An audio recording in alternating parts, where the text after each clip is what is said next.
신복음주의에 대해서 오늘 마지막 시간 우리 평가를 한번 해보도록 하겠습니다. 우리 오늘 페이지는 136페이지입니다. 신복음주의에 대한 평가. 전체적으로 우리가 몇 시간에 걸쳐서 신복음주의에 대해 살펴보았는데 좀 더 적용적인 측면에서 오늘 전체적으로 한번 살펴보도록 하겠습니다. 우리 1번에 보시면 신복음주의는 근본주의의 많은 약점을 극복했다라고 얘기를 하고 있습니다. 미국 교회가 당시에 자유주의 신학이 득세를 했고 그 자유주의 신학에 맞서 분연히 일어났던 이 근본주의, 종교개혁과 정통주의 시대에 참된 가르침을, 그 사도적 가르침을 붙들고 기독교의 근본 진리를 지키기 위해서 일어났던 운동이 이 근본주의입니다. 그러나 이제 근본주의는 많은 문제점들을 가지고 있었습니다. 그래서 근본주의의 문제점을 극복하기 위해서 신복음주의가 시작이 되었습니다. 그래서 신복음주의는 근본주의가 가지고 있는 약점들은 극복하고 또 근본주의가 가지고 있는 장점은 또 개성하려고 했던 운동이 신복음주의였다라고 말씀했습니다. 그래서 근본주의를 비판적으로 계승하려고 했던 운동이 신복음주의다라고 말할 수 있습니다. 그래서 신복음주의는 실제로 근본주의의 많은 약점들을 극복을 하게 되었습니다. 우리 반가로 1번 밑에 보시면 세상 안에서 함께 살아가는 교회상을 확립했다. 근본주의는 고립주의, 분리주의 성격을 가지고 있었습니다. 세상은 악하다라고 생각했고 기독교에 적대적이다라고 생각을 했습니다. 그래서 근본주의는 이 세상의 문화를 이렇게 거부하는 이런 방향으로 흘러가게 됩니다. 그래서 근본주의를 비판하며 일어났던 신복음주의는 교회가 세상 속에서, 세상 안에서 함께 살아가는 그런 교회여야 된다. 교회는 세상과 분리해서 교회끼리만 살아가는 그런 공동체가 아니다라고 이렇게 얘기하면서 세상 안에서 교회가 구별되게 살아가는 것에 관심을 가졌던 운동이 신복음주의입니다.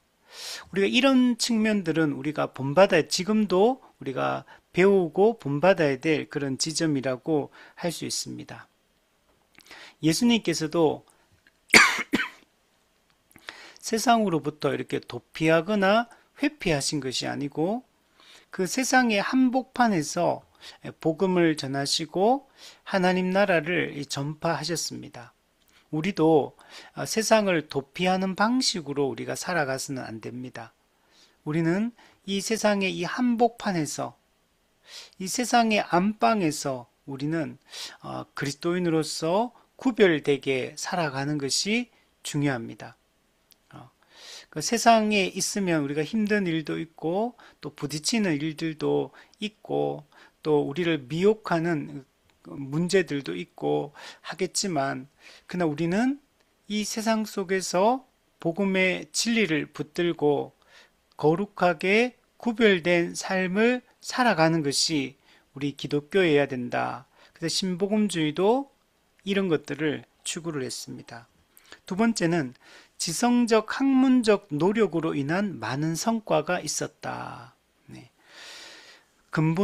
근본주의는 반지성주의로 흘러갔습니다. 근본주의는 세상의 학문에 대해서도 되게 거부를 하고 또 기독교 교파 안에서도 또 생각이 다르거나 다른 성경 해석을 하는 것들을 받아들이지 않았습니다. 그러다 보니까 근본주의는 반지성주의 경향성을 띠게 됩니다. 세속 학문은 비복음적이다. 반복음적이다라고 생각을 했고, 그래서 세속 학문의 이 발전에 무관심하고 세속 학문을 이렇게 함께 가려고 하는 이런 노력들이 없었습니다. 그 비판적으로 수용할 건 수용하고 거부할 건 거부하고 이렇게 해야 되는데 그냥 세상 학문은 반기독교적이고 교회에 적대적이기 때문에 무조건 좀 거부하는 방향으로, 그래서 학문의 발전, 예술의 발전, 과학의 발전 이런 것들을 이렇게 싫어하는 이런 모습을 이 근본주의는 띠게 됩니다. 그래서 근본주의를 비판하며 일어난 이 신복음주의는 이렇게 해서는 안 된다. 그래서 기독교의 이 학문에 있어 기독 신학에 있어서도 그렇지만 일반 학문에 있어서도 우리가 지성적인 접근을 해야 되고 또 일반 학문들을 우리가 무조건 거부해서는 안 된다. 이런 생각들을 많이 가지고 있었습니다. 그리고 이 기독교의 이 교리와 신학도 되게 학문적으로 되게 발전시키려고 노력을 많이 했습니다. 근본주의 같은 경우는 기독교의 그 근본 진리를 지키는 측면에서는 매우 큰 역할을 했지만 그 더 깊이 있게 신학을 발전시키고 하는 이런 측면을 봤을 때는 또 그렇지 못했기 때문에 이 신복음주의는 그 부분을 극복하려고 노력을 많이 했습니다. 그리고 이 사회 참여나 사회 개혁도 시도했습니다. 근본주의가 반사회적인 특징을 가지고 있었기 때문에 그래서 이 사회의 어떤 많은 것들을 반기독교적이라고 생각하고 이렇게 거부했기 때문에 그렇게 해서는 안 된다. 그냥 개인 구원, 영혼 구원, 복음 전도, 교회가 그 일이 가장 중요한 일이긴 하지만 그 일만 하고 그리고 이 사회를 거부하고 이 사회의 어떤 시스템들을 우리가 그것을 이렇게 무조건 제도를 나쁘게 이렇게 봐서는 안 된다. 그래서 적극적으로 사회 참여를 하고 사회 개혁을 해서 기독교가 이 사회 속에서 중요한 역할들을 담당해야 된다라는 생각들을 이 신복음주의는 가지게 되었습니다. 그리고 네 번째는 교회의 연합축으로 인한 분리주의적 태도를 극복했다. 네. 이 근본주의는 세상과도 분리했지만 같은 기독교 내에서도 교리가 다르거나 신학이 다를 때 이걸 거부하는 그래서 기독교 교파 내에서도 이런 분리적인 이런 태도를 지녔거든요. 근데 신복음주의는 그렇게 해서는 안 된다. 기독교 교파들끼리 참된 그 근본 진리를 붙들고 있는 그런 기독교 교파라면 우리가 함께 연합하고 함께 복음 전도를 위해서 우리가 힘써야 된다. 함께 연합해서 이 땅 가운데 주의 교회를 세워가야 된다라는 생각들을 가지고 있었습니다. 그래서 교회의 연합을 추구하고 함께 이 사회 속에서 기독교가 선한 영향력을 끼칠 수 있도록 해야 된다. 이런 생각들을 많이 가지고 있었습니다. 그래서 신복음주의는 사실 어느 하나의 교단 안에서만 있었던 운동이 아니고 전 교파에 이게 나타났던 그런 특징이다라고 얘기를 할 수 있습니다. 그래서 매우 초교파적인 이런 형태로 이 신복음주의는 확산되어져 갔다라고 얘기를 할 수 있습니다.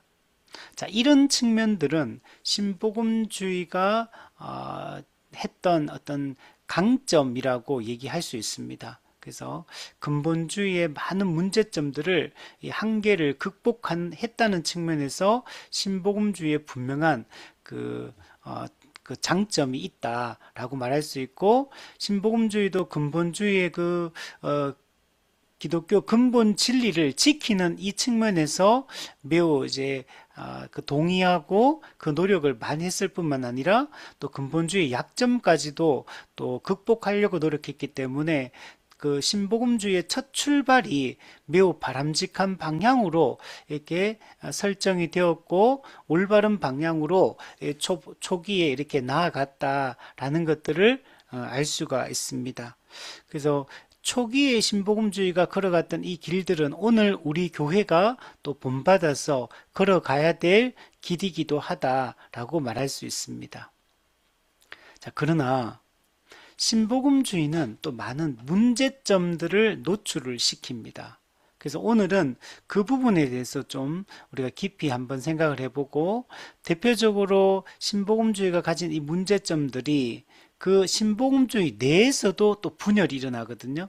그래서 그 안에서 이 보수적인 이 복음주의자들과 또 진보적인 이 복음주의자들 간의 또 생각의 차이가 또 난다는 것들을 알 수 있고, 그 문제점들이 있다는 사실들을 우리가 볼 수가 있습니다.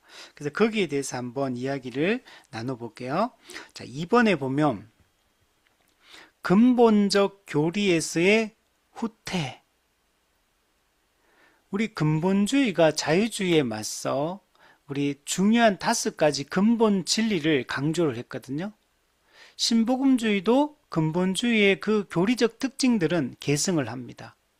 그래서 신복음주의도 종교개혁과 정통주의 시대에 그 참된 교리를 붙들고 초기에 시작을 했고, 또 초기에 지성적 활동들을 통해서 교리와 신학의 발전을 도모하고, 또 그걸 위해서 이 풀로 신학교를 세워서 정말 이 학문적으로 발전시키기 위한 그런 노력들을 많이 했다는 것들을 우리가 앞서 살펴봤습니다. 그 풀로 신학교의 초기 그 교수진들을 보면 당시에 최고의 그 복음주의자들, 최고의 엘리트들, 이런 분들이 그 풀로 신학교의 교수로 시작을 했고, 그리고 또 함께 그 복음주의에 참여했던 그 영국도 그렇고 또 세계적으로 정말 훌륭한 이런 학자들이 많이 있었다는 것을 볼 수가 있습니다. 그래서 매우 우리가 초기에 근본주의가 걸어갔던 이 길을 생각해 보면, 앞으로 신복음주의는 정말 정말 교리적으로나 신학적으로나 정말 어떤 좀 탄탄하게 이렇게 세워지겠구나라고 우리가 기대가 됩니다. 그렇죠? 이게 반지성주의를 극복하려고 노력했고, 또 이제 그런 지성적인 노력들을 많이 했기 때문에 신복음주의가 정말 이 종교개혁 시대나 정통주의 시대처럼 정말 참된 진리를 더 붙들고 또 더 깊이 있게 신학의 발전을 이루겠구나라고 기대가 되는데, 근데 실제적으로는 그렇지 못했습니다. 오히려 신복음주의가 이 기독교 근본 교리로부터 많이 이탈되어지고 약화시키고 후퇴하는 이런 특징을 나타내는 걸 볼 수가 있습니다. 우리 밑에 내용을 보시면 신복음주의가 자유주의와 협력을 했다. 원래 근본주의가 또 신복음주의가 자유주의를 반대하며 일어났던 운동이잖아요. 그런데 자유주의와 또 협력하는 분위기가 생깁니다. 뿐만 아니고 자유주의, 또 로마 카톨릭, 그리고 또 정교회, 이런 다른 이런 종교에 대해서도 어떤 포용적 이런 태도들을 이게 지녔다라는 것들을 알 수가 있습니다. 그래서 정말 이상하잖아요, 그죠? 되게 바른 방향으로 갈 것 같은데 또 이상한 방향으로 이렇게 흘러가는 걸 볼 수 있고, 이런 모습들이 왜 나타났냐면 이 빌리 그레이엄 목사의 영향이 상당히 큽니다. 그래서 밑에 네모 박스에 보면 빌리 그레이엄의 자유주의와의 협력, 그리고 에큐메니칼 연합 정책, 이거는 WCC 에큐메니칼 운동이 아니고 우리 에큐메니칼 연합 정책을 썼다라고 지난번에 이야기를 했습니다.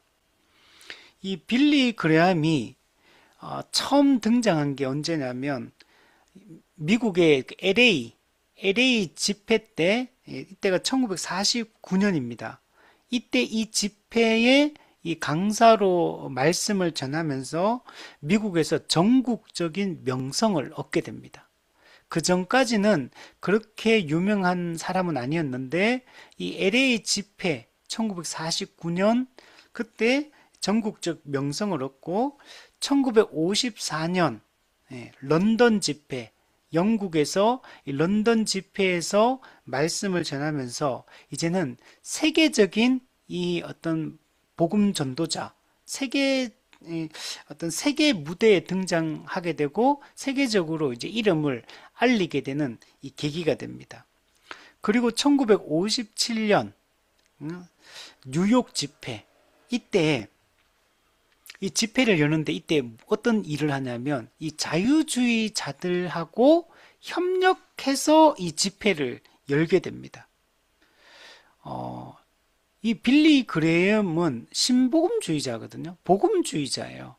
그러면 자유주의하고 같이 할 수가 없잖아요. 근데 이 빌리 그레이엄 같은 경우는 이 WCC 에큐메니칼 운동을 주도하는 당시 미국의 주류교회, 미국의 당시 주류교회는 자유주의입니다. 주류가 그러니까 당시에는 자유주의 신학을 따르는 에큐메니칼 진영이 훨씬 많았어요.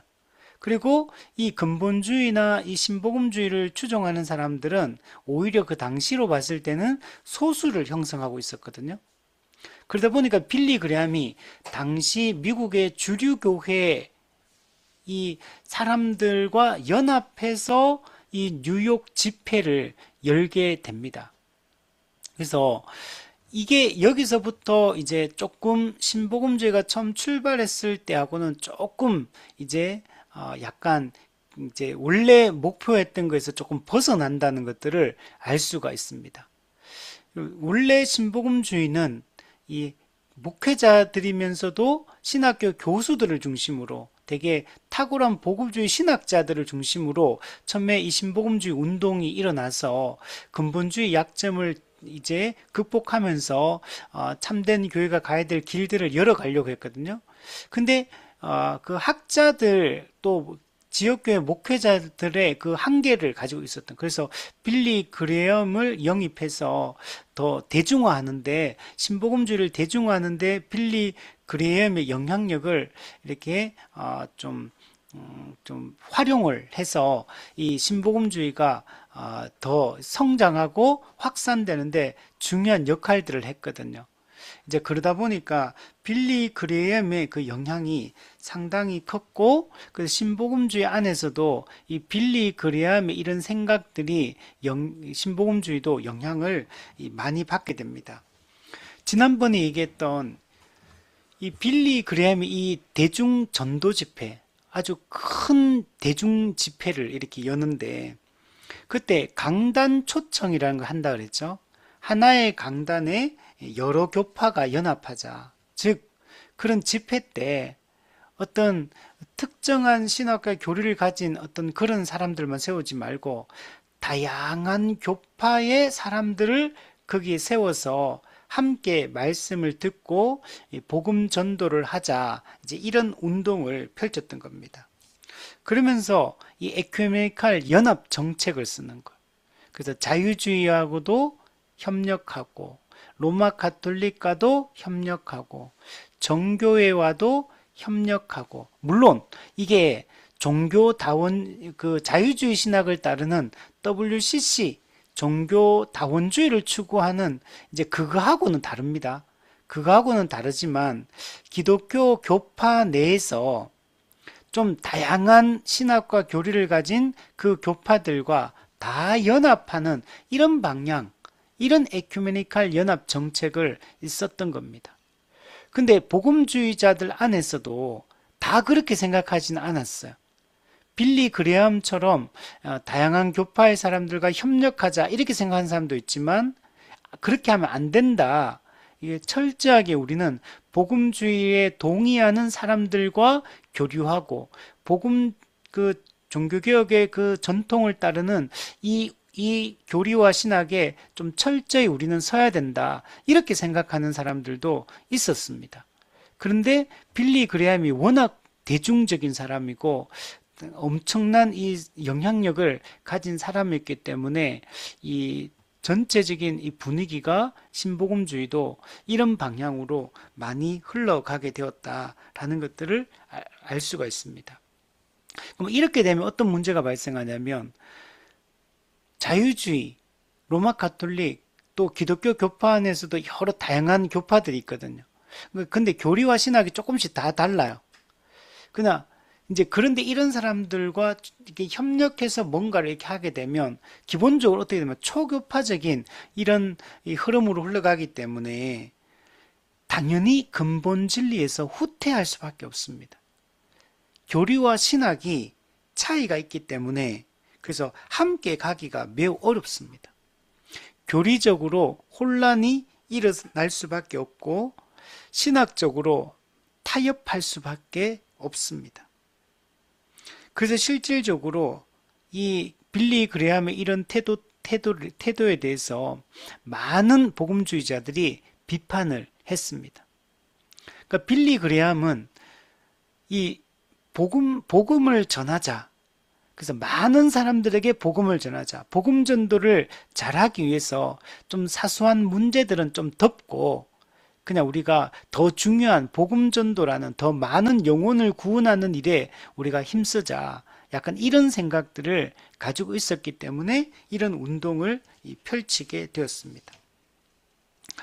자, 그런데 이렇게 되는 것들이 많은 문제점을 사실 노출합니다. 우리 밑에 보면 기독교 교리면에서 다양성을 인정하고, 그죠? 다양한 교파의 이런 것들을 인정하니까 핵심적 교리의 과도한 단순화, 심오한 복음적 교리를 배격합니다.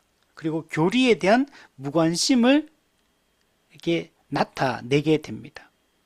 이게 이런 방향으로 흘러가면 발생할 수 있는 아주 큰 문제점입니다. 빌리 그레함은 신복음주의 내에서 신복음주의를 추종하는 초교파 안에 있는 그 다양한 사람들을 통합하기 위해서 이렇게 교리적 차이를 이렇게 좀 무시하고 간과하고 그냥 이렇게 나아가게 됩니다. 이렇게 가니까 이제 여러 가지 교리적 혼란, 심오한 진리, 심오한 깊은 교리들을 이런 거는 다 배격해버리고 교리라는 걸 단순화시켜버리는 그냥 우리가 예를 들면 뭐 예종론에 대해서도 자유의지론에 대해서도 또 세례를 받는 방식에 대해서도 교회 정치 형태에 대해서도 이게 뭔가 다 달라요. 교회 정치도 똑같은 게 아니거든요. 감독 정치도 있고 대의 정치도 있고 또 회중 정치도 있고 세례도 뭐 로마 같은 화채서를 주장하고 영적 임세를 기념서를 주장하고 다 다르거든요. 이 여러 가지 예정론에 대해서도 생각이 다르고 자유의지에 대해서도 생각이 다르고 삼위일체에 대해서 생각이 다르고 조금씩 다 차이가 있는데 이걸 그냥 우리가 복음 전도를 위해서 연합하고 함께하자 이렇게 가면 대중 집회로 사람을 모으는 데는 도움이 돼요. 사람들을 모으고 뭔가 그에서 뭔가 으쌰으쌰 분위기가 일어나고 그런 건 되지만 이제 그 사람들이 이제 당장 교회 가서 신앙생활을 시작해야 되거든요. 그럼 어느 교회를 갈 것인지 그 교회 가서 어떤 또 교리를 배우고 어떤 신학을 공부하고 어떤 신앙생활의 형태를 가질 것인지 이런 것들은 디테일에 대해서는 이게 준비가 하나도 안 돼 있는 거. 그러니까 모일 때는 대중집회에서 막 울고 불고 난리가 났는데 딱 그 집회 딱 끝나고 딱 돌아가는 순간 이제 모든 게 하나하나가 다 문제거리가 되는 겁니다. 이제 이런 방향으로 흘러갔기 때문에 여러 가지 문제점들을 노출을 하게 됩니다. 그러니까 빌리 그레함은 더 많은 사람에게 복음을 전할 목적으로 교리를 단순하게 가르치자. 복잡하게 가르치면 각자 신학적 색깔이 다른 그런 교파에 있는데 그러면 뭐 갈등이 발생된다. 그런 거는 나중에 하고 지금은 복음을 전하고 사람들을 교회로 불러 모으고 이런 일들에 집중을 하게 됩니다. 이게 복잡한 깊이 있는 심오한 이런 교리적 지식들이 없게 돼요. 여러분 이렇게 단순화시키면 나는 많은 문제점들을 발생시키게 여러분 됩니다. 삼위일체론에 대해서 기독론에 대해서 구원론에 대해서 칭의론에 대해서 성화론에 대해서 종말론에 대해서 우리는 이런 게 매우 중요하거든요. 근데 이런 핵심 진리들에서 두루뭉술하게 이렇게 그냥 피상적으로 이렇게 가르치게 되면 사람들이 지금 당장 예수 믿는 것처럼 보여도 진짜 복음의 진리가 그들 속에 들어가지 않는다는 걸 볼 수가 있어요. 그리고 진정한 회심이 일어나지 않는 것을 볼 수가 있고, 또 회심했다 하더라도 올바른 교리에 대한 이해가 아니다 보니까 신앙생활 과정 속에서 많은 문제점들을 노출시키게 되고 왜곡된 신앙의 형태를 가질 수밖에 없습니다. 이런 빌리 그레함과 여기에 동조하는 이 신복음주의 안의 그룹들은 이 대중전도, 또 교회 성장, 이런 것들을 우선시하다 보니까 어쩔 수 없이 교리에 대해 무관심해지고 신학적 토대가 약화되어지고 결국에는 성도들이 성숙하고 굳건하게 이렇게 신앙이 세워지지가 않고 매우 연약한 형태로 신앙생활을 시작하게 되는 것을 볼 수가 있습니다. 자, 이런 이 신복음주의 안에서 이런 빌리 그레함의 이런 생각에 동의하는 사람들도 있었지만 여기에 반대하는 사람들이 있었거든요. 그래서 같은 신복음주의 안에 있으면서도 그러나 생각의 차이가 아주 컸다라는 것들을 여러분 알 수가 있습니다. 그 대표적인 사람이 누구냐면 우리 위에 네모 박스에 보면 빌리 그레이엄하고 마틴 로이드 존스 목사님하고 상당한 견해 차이가 있어요. 이게 그러니까 신복음주의 내에서 크게 양분되어 있는 겁니다. 빌리 그레이엄과 같은 생각을 가진 하나의 그룹이 있고 영국의 마틴 로이드 존스 목사님 같은 이런 또 생각을 가진 또 그룹이 또 있는 겁니다. 그래서 크게 신복음주의 내에 이런 생각의 차이, 견해의 차이, 어떤 갈등의 요소가 있었던 겁니다. 자, 그래서 여기 이게 되게 중요해요. 그래서 우리 신복음주의를 이해할 때, 신복음주의 내부의 문제점을 이해할 때, 이 빌리 그레이엄과 마틴 로이드 존스 목사님 사이에 있었던 이 문제를 잘 이해하면 신복음주의 안에 이런 큰 문제가 있구나라는 것들을 이해를 할 수 있습니다. 그래서 거기에 대해서 제가 조금 설명을 해보도록 할게요. 자, 빌리 그레함 목사님과 마틴 로이드 존스 목사님은 미국과 영국에서 정말 대단한 영향력을 행사하던 그런 목회자였고 또 복음 전도자였다라는 것들을 알 수 있는데 이 두 사람 사이에 그 신복음주의 내에서 가장 중요한 어떤 논쟁, 어떤 갈등을 일으켰던 게 이 두 사람인데 이게 어떻게 시작됐는지를 한번 살펴보면 그냥 결론적으로 얘기하면 두 사람이 어떤 차이가 있냐면 마틴 로이드 존스 목사님은 순수한 복음주의를 추구합니다. 순수한 복음주의.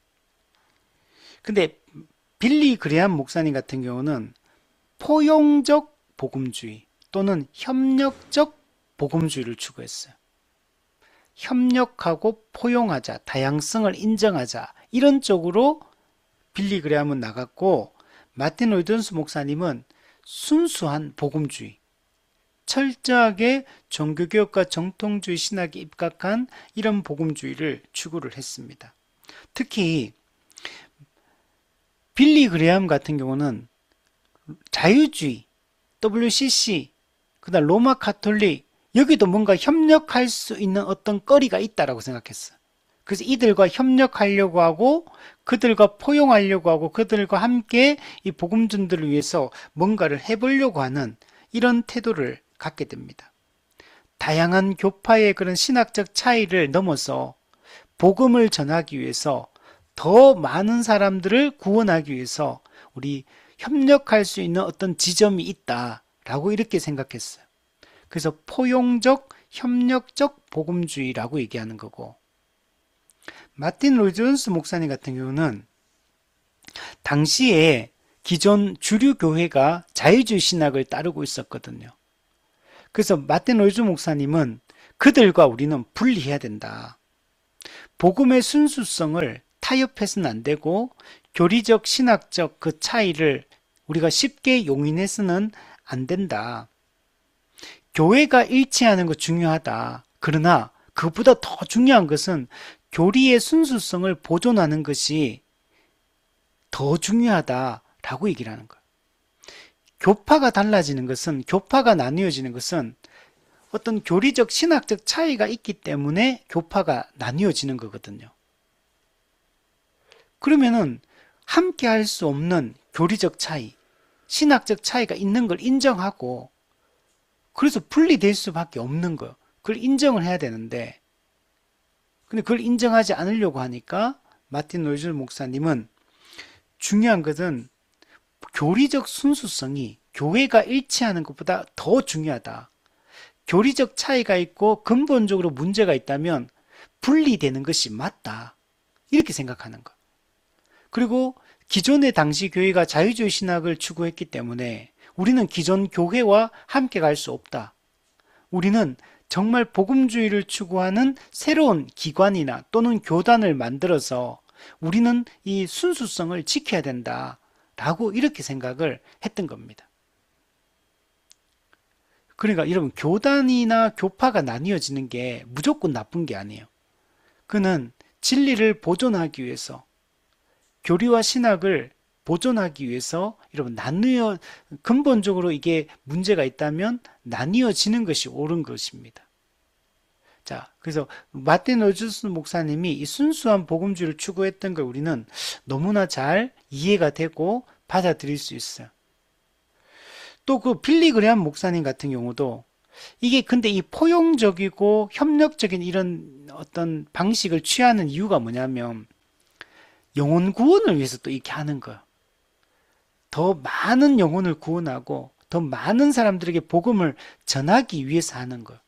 그러니까 빌리 그레함 목사님의 이 어떤 마음의 이 충심, 이 진심, 이 순수한 이 복음 전도에 대한 열정, 이걸 우리는 부정할 수는 없어요. 이거 자체는 우리가 충분히 어떻게든 그가 뭐 어떤 다른 사욕을 쫓아서 이렇게 하는 게 아니라 복음을 전하고 영혼을 구원하려고 이 일을 하는 거니까 이거는 분명히 칭찬할 만하고 우리가 본받아야 될 지점이기는 합니다. 그러나 여기는 문제점이 있는 겁니다. 여러분, 그런 교리적 신학적 차이를 우리가 쉽게 이렇게 무너뜨리고 그냥 우리가 복음 전도라는 큰 대의 명분 아래서 우리가 다 같이 그냥 협력하자 이런 주장으로 이런 방향으로 나아가게 되면 이 시간이 지나게 되면 많은 문제점들이 발생하게 되고 참된 교회, 참된 그리스도인이 세워지는 것이 아니고 정말 이 혼합주의적인 어떤 불분명한 모호한 이런 이 복음의 이 토대 위에 세워진 그런 그리스도인들, 그런 교회가 세워질 수밖에 없어요. 결국 그렇게 되면 교회는 이런 변질될 수밖에 없습니다. 자, 이와 같이 마틴 노이즈 목사님과 빌리 그레함 목사님이 이런 큰 차이가 있는데 이게 신복음주의 내에서 아주 크게 촉발되게 된 계기가 있었어요. 계기가 있었고 또 그게 아주 큰 공적인 갈등 양상으로 나타나게 된 대회가 있었는데 그게 언제냐면 1966년에 제1회 세계 복음주의 대회가 열립니다. 우리 지난번에 앞서 얘기했잖아요. 미국의 복음주의 협회가 설립되고 그 이전에 영국은 복음주의 연맹이라는 걸 또 먼저 1800년대 세웠고 그리고 그게 합쳐져서 세계 복음주의 연맹을 만들었거든요. 그리고 전 세계에 있는 이 복음주의를 추구하는 이런 복음주의자들이 함께 모여서 대회를 열는 게 그게 1966년도에 이게 영국의 런던에서 이 대회가 열렸습니다. 이때 그러니까 이거는 전 세계에 있는 복음주의를 추구하는 교회들이 다 같이 모인 거기 때문에 이건 정말 역사적인 날이라고 할 수 있어요. 참된 교리와 진리를 추구하는 이 복음주의자들이 다 세계에서 다 모인 거기 때문에 역사적인 자리죠. 그리고 영국과 미국의 두 거장이라고 할 수 있는 빌리 그레이엄과 마틴 로이드 존스 목사님, 이 두 사람이 함께 만나서 또 거기서 강연을 이제 강의를 하게 되는데, 먼저 마틴 로이드 존스 목사님이 강단에 올라가 가지고 이렇게 얘기합니다. 혼합된 교단으로부터 나와서 순수한 복음주의 연합체를 만들어야 된다. 그러니까 우리는 지금 기존의 이 주류 교회, 주류 교파에 속해 가지고 이 복음주의를 꽃피울 수 없다. 우리는 정말 복음주의를 추구하는 이 사람들이 따로 나와 가지고 새로운 연합체를, 이런 협회, 이런 연맹을 만들어 가지고 우리끼리 뭐 이렇게 제대로 된 이 복음주의 교회를 세워 나가야 된다. 이제 이런 취지로 이야기를 한 겁니다. 그러니까 마틴 로이드 존스 목사님이 강단에서 강의를 하고 이렇게 딱 내려오고, 그 다음에 이제 빌리 그레함이 이어서 올라가서 강의를 이제 하는데, 어떻게 단상에 올라가서 뭐라 그러냐면, 우리는 기존 교회를 떠날 것이 아니라 그 안에서 복음의 빛을 비춰야 된다. 라고 이렇게 바로 얘기를 해버려요. 마틴 로이드 존스 목사님은 기존의 교회는 자유주의 신학을 따르고 있는 주류 교회이기 때문에 우리는 거기서부터 분리되어 나와서 새로운 우리 기관을 만들어야 된다라고 얘기를 금방 했는데, 정반대되는 얘기를 바로 이어서 올라가 가지고 우리는 기존 교회 안에서 이 복음주의 운동을 펼쳐 나가야 된다라고 이렇게 얘기를 한 겁니다. 그러니까 정반대의 이 주장이에요. 둘 다 목표는 똑같아요. 둘 다 복음을 전하고 주님의 몸된 교회를 세우려고 하는 거예요. 둘 다 복음의 영광을 위해서, 하나님의 영광을 위해서 이렇게 하는 것은 맞아요. 근데 방법이 전혀 다른 거예요. 정반대의 견해를 지금 가지고 있는 겁니다. 그래서 이 빌리 그레함을 따르는 그룹, 그리고 마틴 로이드 존스 목사님의 생각을 따르는 그룹, 이게 나뉘어지게 됩니다. 그래서 이게 그러니까 뚜렷하게 다른 거예요, 서로가. 목표는 똑같은데 방법이 전혀 정반대의 방법을 가지고 있기 때문에 문제가 되는 겁니다. 그래서 마틴 로이드 존스 목사님 측에는 이 빌리 그레함 목사님과 이것을 추종하는 이 사람들은 복음의 순수성을 타협한다고 비판합니다. 복음의 이 순수성, 교리적 이 순수성을 타협하고 있다고 비판하고, 빌리 그레함 측의 목회자들은 이 마틴 로이드 존스 목사님을 따르는 이 그룹이 복음 전도의 기회를 제한한다. 복음 전도의 기회의 문을 활짝 열어야 되는데 오히려 닫히게 하고 있다라고 비판을 하게 됩니다. 그러니까 두 사람이 전혀 다른 관점을 가지고 있고 다른 입장에서 서 있는 걸 볼 수 있어요. 그리고 이거는 로마 가톨릭에 대한 입장도 서로가 다릅니다. 빌리 그레함은 로마 가톨릭과도 대화하고 소통하고 관계를 개선하려고 이렇게 노력하는 반면에, 마틴 로이드 존스 목사님은 로마 가톨릭과 개신교는 구원론에 있어서, 칭의론에 있어서 전혀 다르고, 그리고 성경의 권위에 대해서도 전혀 다르다, 입장이. 근데 어떻게 우리가 로마 가톨릭과 함께 할 수 있겠느냐, 그러면서 강력하게 반대를 합니다. 자유주의 신학을 따르는 WCC에 대한 입장도 완전히 다릅니다. 마틴 로이드 존스 목사님은 자유주의 신학과 WCC를 이 종교다원주의로 이렇게 나아가고 있는 이 WCC를 절대로 용납할 수 없다. WCC는 기본적으로 자유주의 신학을 배경으로 하고 있기 때문에 따를 수 없다, 반대한다, 이렇게 말했고, 빌리 그레함도 초기에는 WCC하고 거리를 뒀거든요. 근데 점점 갈수록 이 WCC와 뭔가 손잡고 소통하고 뭔가 대화하고 뭔가 협력하려고 하는 이런 분위기로 빌리 그레함은 계속 나아가게 됩니다. 그러니까 차이점이 많죠. 실제 사역도 두 사람이 전혀 다르게 사역합니다. 빌리 그레함 목사님 같은 경우는 기존의 당시 자유주의 신학을 따르는 주류 교회와도 손을 잡으려고 했잖아요. 그리고 WCC나 이런 다양한 교파들과도 연합하려고 했기 때문에 빌리 그레함은 어떤 식의 사역을 주로 하냐면 다양한 교파의 지원을 받아요. 그래서 대중 전도 집회 대규모로 진행하는 모든 그 교파의 사람들이 다 같이 모여가지고 거기서 지원을 받아서 이렇게 복음을 전하는 이런 사역들을 진행합니다. 그러면은 그 대중 전도 집회에는 다양한 교파의 사람들이 참석을 할 것이고 다양한 교파의 사람들이 전도회가 그 집회에 데리고 올 거고 이렇게 할 거잖아요. 그러면 그 집회가 끝나고 그 집회에서 은혜 받고 뭔가 생각이 변하고 나도 이제부터 신앙생활 해야겠다라고 생각하는 사람이 생길 거거든요. 이 전도 집회이기 때문에. 그러면 그 사람들은 어느 교회 갈 거냐? 각자 알아서 판단해서 어느 교파의 어느 교회라도 각자가 판단해서 가서 신앙생활 하도록 우리가 지도한다. 이제 이런 입장을 가지고 있는 거예요. 그냥 사람들 막 모아가지고 대중전도 집회를 통해서 회심시키고 회심한 이후에는 여러 교파의 교회들이 함께 참여했기 때문에 각자가 선택해서 어느 교회라도 가서 이제 열심히 신앙생활을 한다. 그러니까 어떤 교회로 가라 이렇게 설명 안 해요. 그냥 그러니까 이런 교회들에 가서 신앙생활 해라. 이제 이런 방향으로 지도를 했고. 근데 마틴 로이드 존스 목사님 같은 경우는 철저한 교리 교육을 합니다. 철저한 교리 교육을 하고 그리고 나서 성도들에게도 어떤 교회로 가라.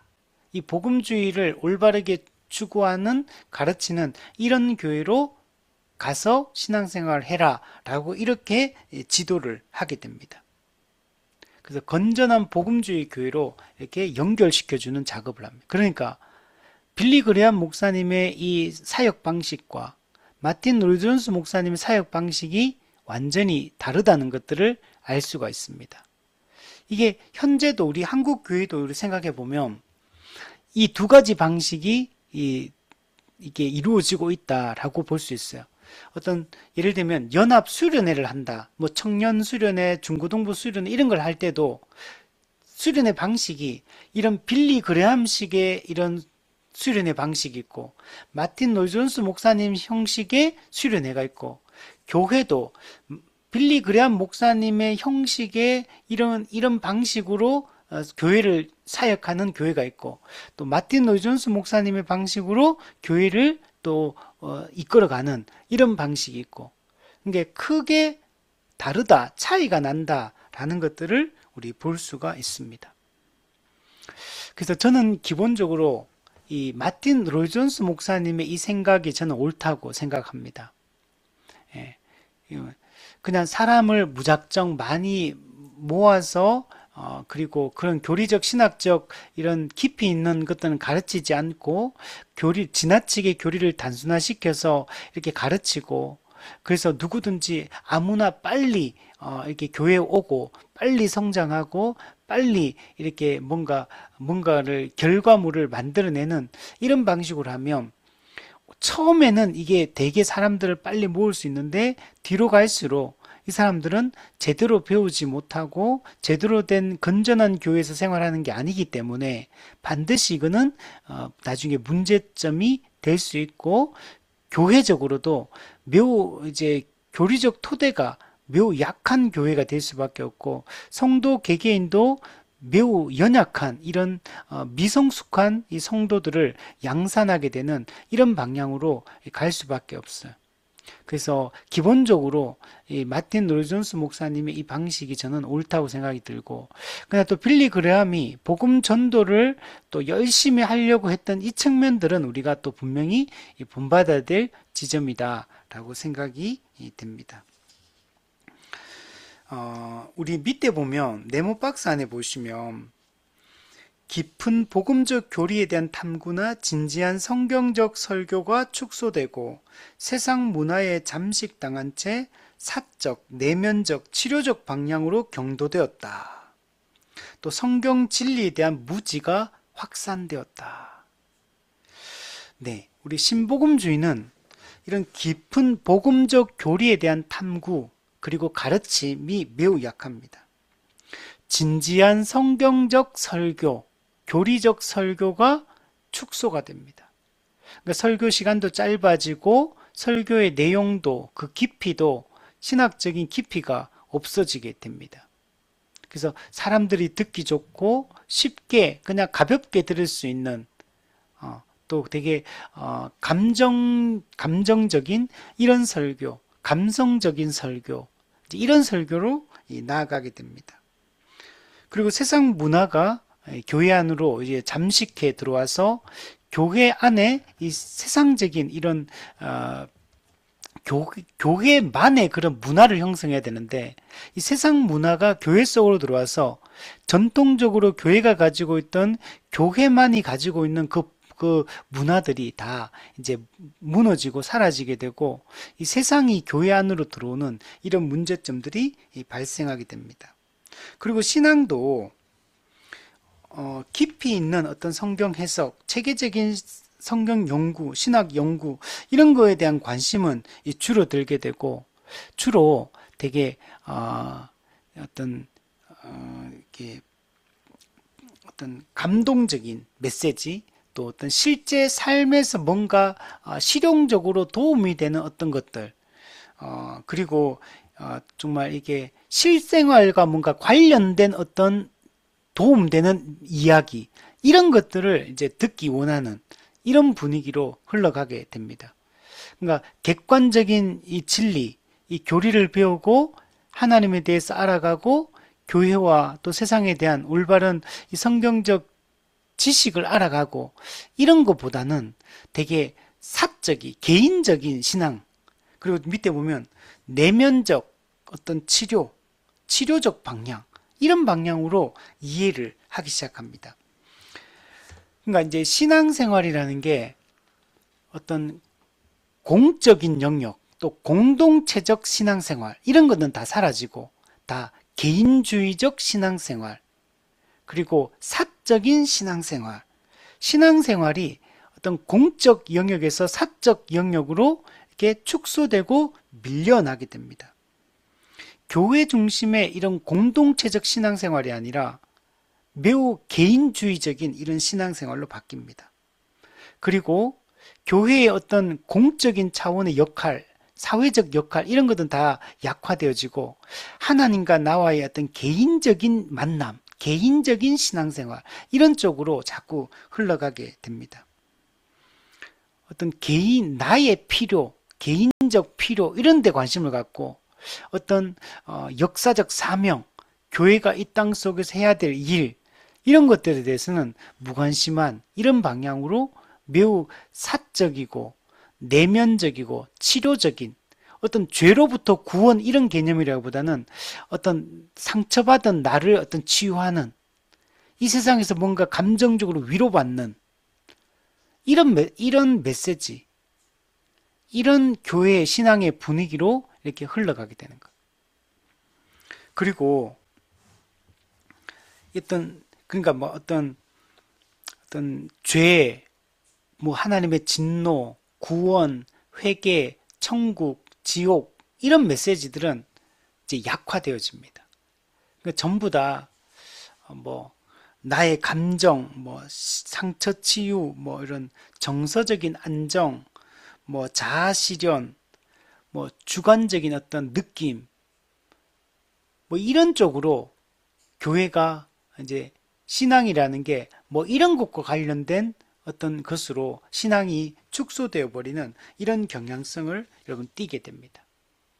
자, 그래서 이런 신복음주의가 가지고 있는 많은 문제점들이 나타나기 시작했고 실제적으로는 이 근본주의의 약점과 한계들을 어느 정도는 극복했지만 그러나 여전히 그걸 극복하지 못하고 있다라는 것들을 볼 수가 있습니다. 우리 뒤에 보면 이제 제일 큰 문제가 신복음주의는 앞서 얘기했던 것처럼 교리적으로 이렇게 후퇴하는 게 이게 가장 심각한 문제예요. 근본 진리를 잘 지키고 반지성주의를 극복하고 지성주의로 나아가서 정말 참된 복음에 대한 깊은 이해 또 성도들을 깊이 있게 이렇게 성숙한 신자로 이렇게 세우고 견고한 신자로 세우고 하는 이런 쪽으로 가야 되는데 오히려 이 기독교 교리를 단순화시키고 오히려 후퇴시키는 이런 결과를 나타냅니다. 그래서 수적 성장에 관심을 갖습니다. 숫자의 성장. 그리고 대중주의적 태도. 이 대중주의적 태도가 문제예요. 그리고 교회 성장을 위해서 실용주의를 도입합니다. 수적 성장, 그러니까 어떤 질적 성장, 어떤 영적 성숙 이런 것보다는 어떤 수적 성장, 이걸 교회 부흥이라고 이해를 한 거죠.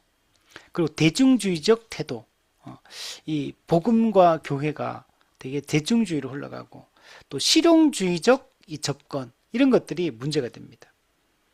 자, 여기에 대해서 코넬리우스 반틸이나 또 R.C. 스프라울, 존 메가더, 존 파이프 이런 이 복음주의자들이 여기 신복음주의가 가지고 있는 이런 교리적 후퇴에 대해서 아주 강하게 이 비판을 했습니다. 그 요걸 조금만 더 한번 살펴보면 여러분 신복음주의가 교리적으로 후퇴할 수밖에 없었던 그 이유가 뭐냐면 수적 성장에 대한 압박과 이 집착을 가지고 있었습니다. 그럼 왜 신복음주의는 당시 20세기 중반 이후부터 이 숫자의 성장, 오늘날 우리 교회를 생각해 보면 그래서 이때부터 교회 성장학이라는 학문이 나왔거든요.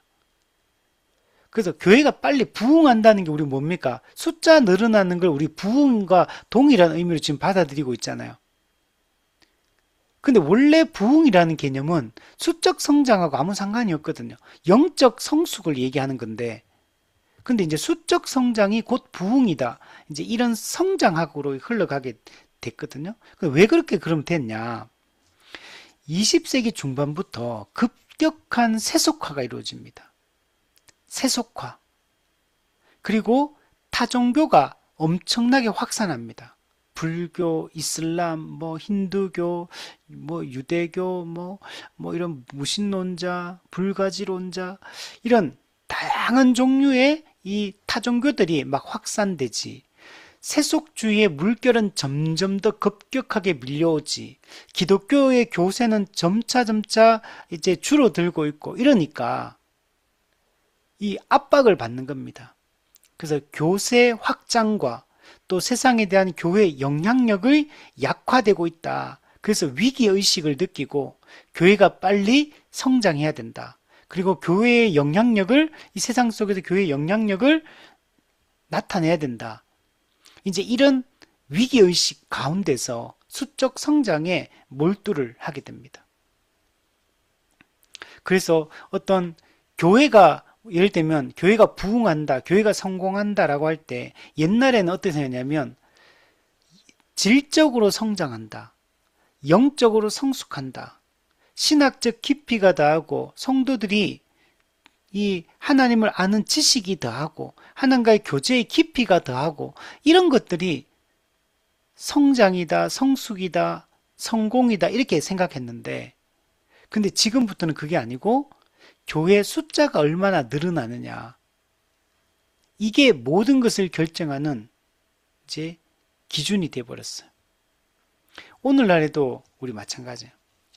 제가 이제 시찰회나 이렇게 노회 같은 데도 가봐도 총회는 제가 안 가봤어 모르겠지만 이렇게 노회만 가봐도 교회 노회 생활을 이렇게 쭉 하다 보면 거기는 많은 목회자들이 있으니까 큰 교회, 숫자적으로 큰 교회 목사님이 영향력이 셉니다.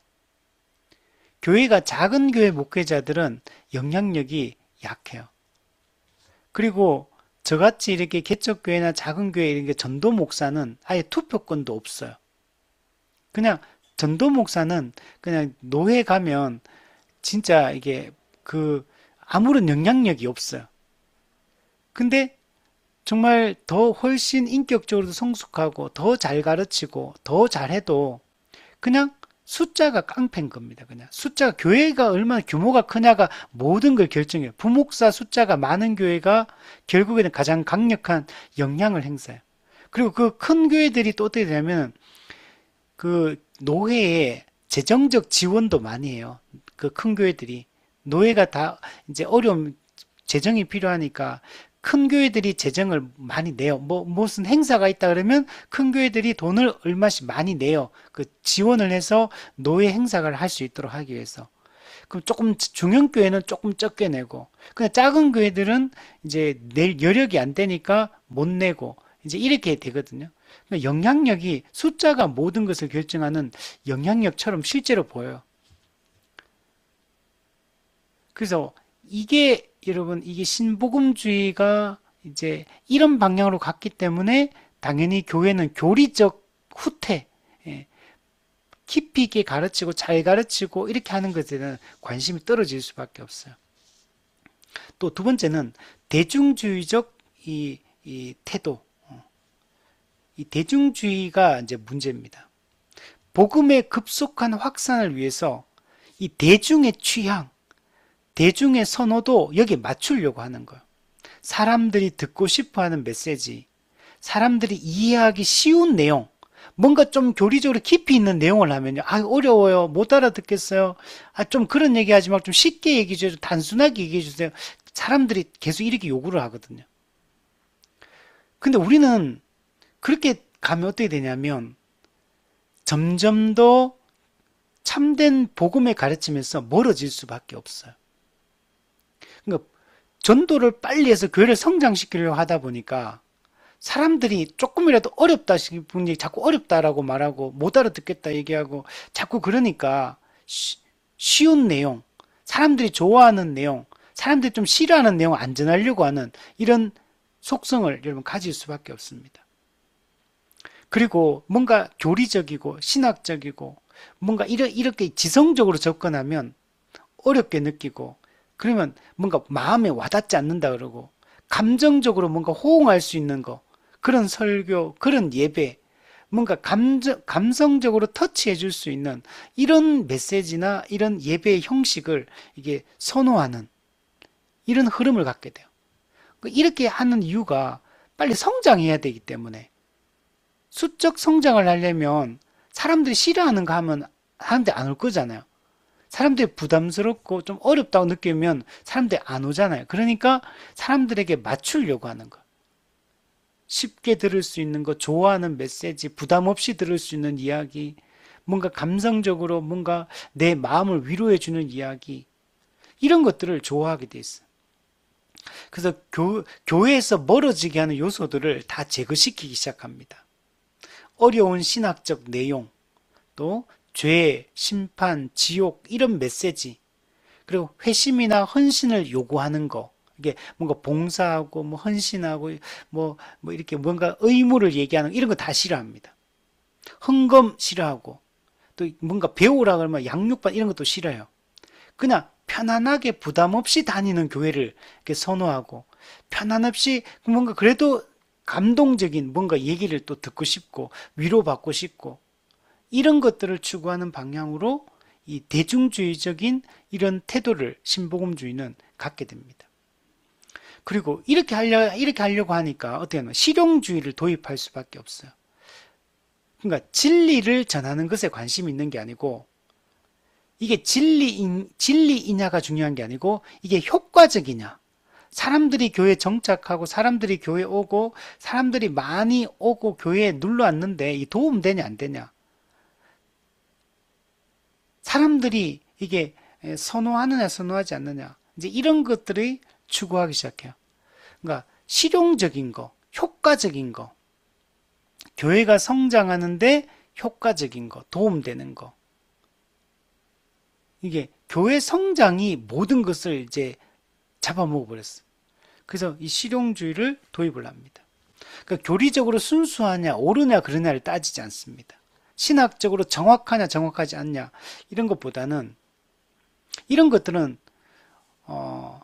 사람들로 하여금 이제 오히려 부담감을 줄 수 있기 때문에 이런 것들은 다 이제 제거시켜 버리고 그래서 좀 실제로 뭔가 교회에 올 수 있는 어떤 그런 것들 뭐 찬양 집회, 뭐 간증, 실생활에 어떤 도움이 되는 강의 뭐 이런 것들로 해서 그리고 또 뭐 기도든지 프로그램이든지 예배 형식이라든지 모든 것들이 실용적이어야 돼요.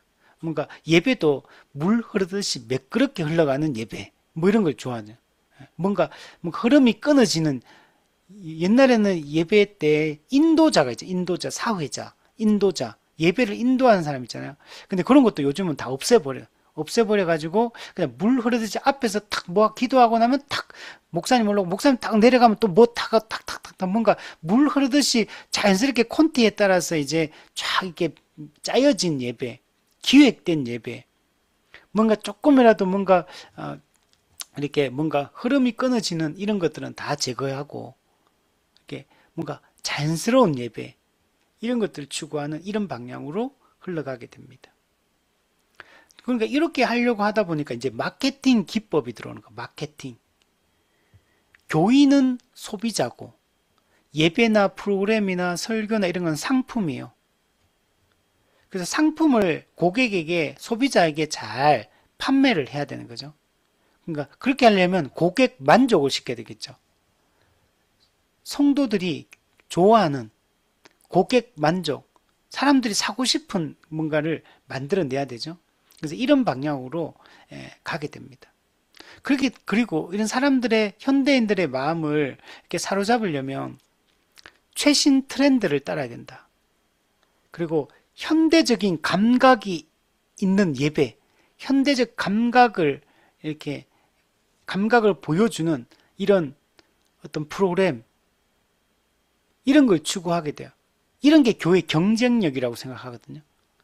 이런 교회 경쟁력으로 해서 되게 건물도 세련되게, 예배 형식도 세련되게, 고급지게, 이제 이런 형태로 모든 걸, 어쨌든 서비스, 예배, 우리, 이게, 이제 직분자들이 하는 건 일종의 서비스를 잘 제공해서 성도들의 고객을 만족시켜서 숫자적으로 이제 교회가 성장하고 하는데 모든 초점이 맞춰지는. 그래서 이게 사람들이 호응하고 뭔가 반응하고 좋아하고 사람들이 몰려들 만한 이런 것들을 이제 계속 여는 거죠. 이러면 뭐 수련회 같은 데도 이렇게 하면 어떻게 하냐면, 예를 들면 마틴 로이드 존스 식으로 하면 올바른 말씀을 가르칠 강사인가, 이제 이런 걸 따지죠. 이게 좋은 내용, 올바른 신학적 내용을 바르게 가르칠 수 있는 이런 강사인가 아닌가가 가장 중요한 기준이 되는데, 이제 예를 들면 이제 이런 실용주의를 따르고 마케팅 기법을 따라서 이런 성장을 추구하는 이런 수련회라면, 그럼 이게 그 청중들의 필요를 채울 수 있는가? 청중들이 좋아할 만한 스타일인가? 그러니까 청중들이 정말 반응할 수 있는, 그러니까 호소력이 있는 뭐 이런 사람인가?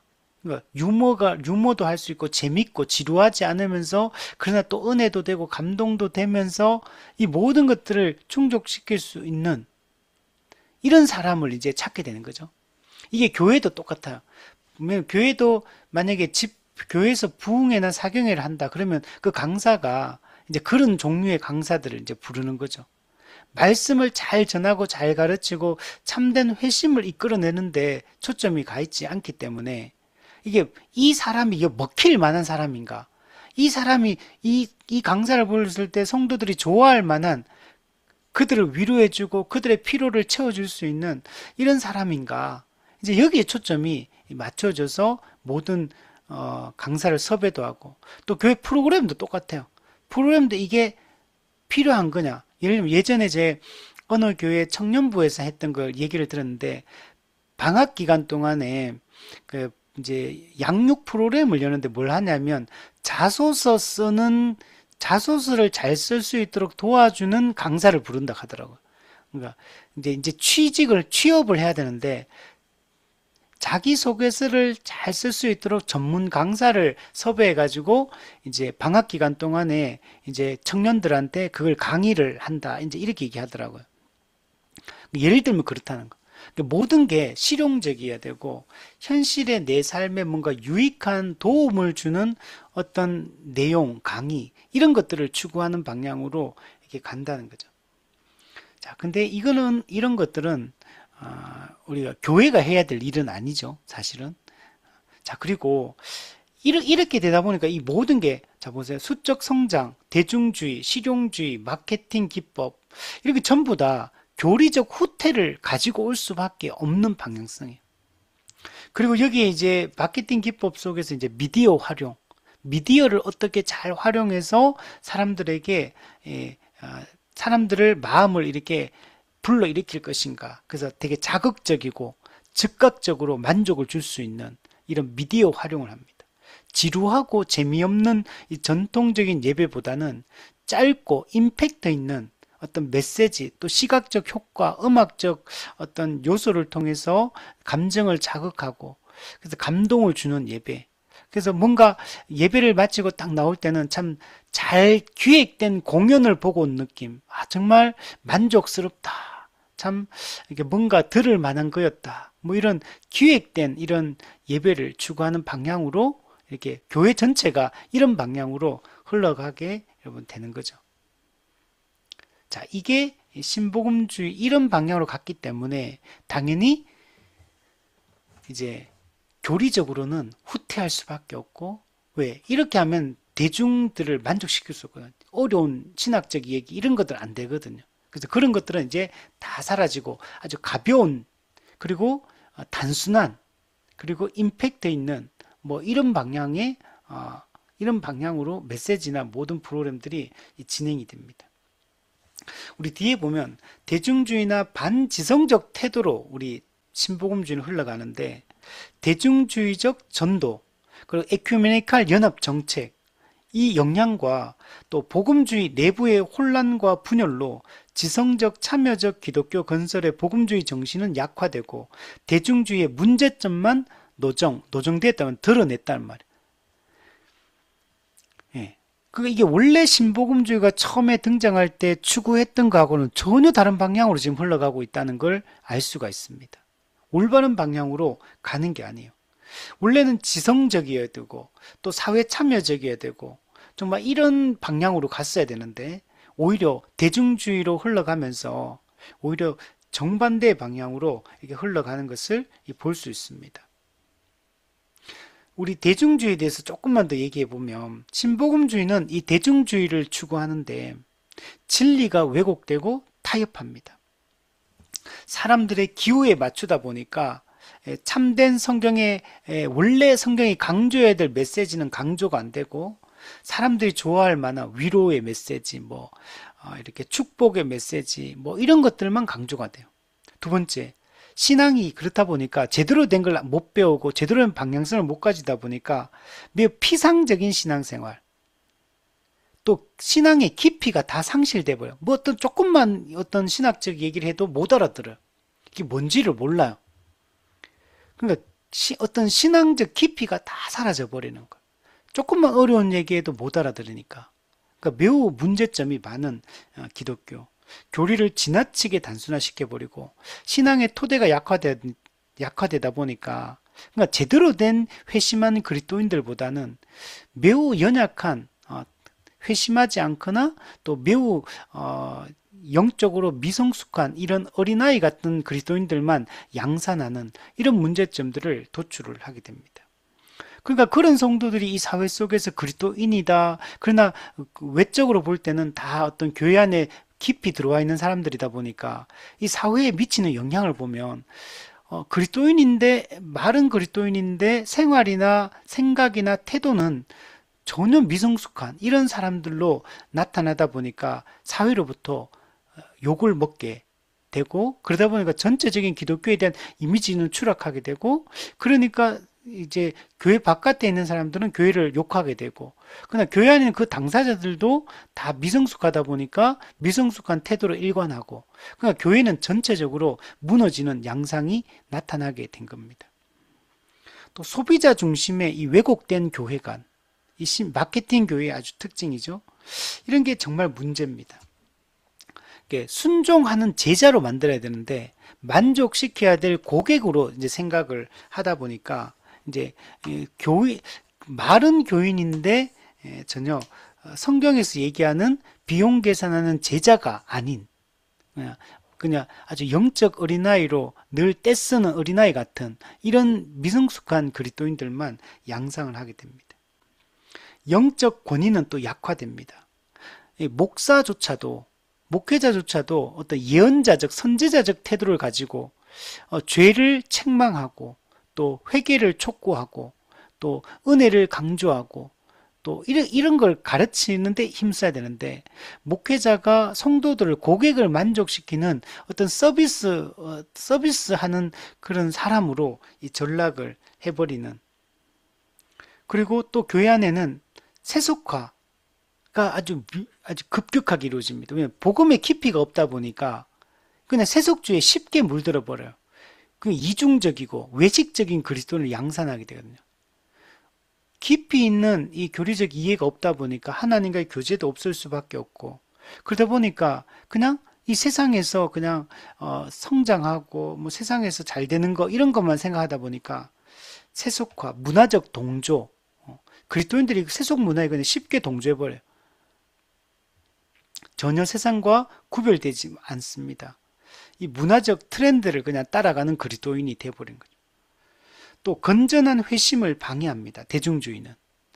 참된 회심을 낳아야 되는데 그런 거 없이 그냥 너무 쉽게 세례주고 쉽게 직분자가 세워주고 쉽게 그냥 교회로 받아들이고 이렇게 하다 보니까 그냥 실제로는 회심하지 않았는데 그냥 겉으로 봤을 때는 너무나 쉽게 회심을 그냥 인정해버리고, 그러다 보니까 진정한 회심은 안 이루어지는 이런 문제점들이 발생합니다.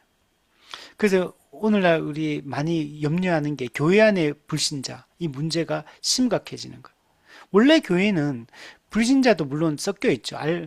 이렇게 이제 초신자들도 있고, 이제 거듭난 사람도 있고, 오래된 사람도 있고, 이제 그래서 섞여 있는 건 맞지만 이게 다수가 거듭난 그리스도인이 되고 소수의 이런 방문자들, 또 이제 교회에 오기 시작한 사람들, 이런 사람도 있어야 되는데 이게 정반대 현상이 일어나고 있습니다.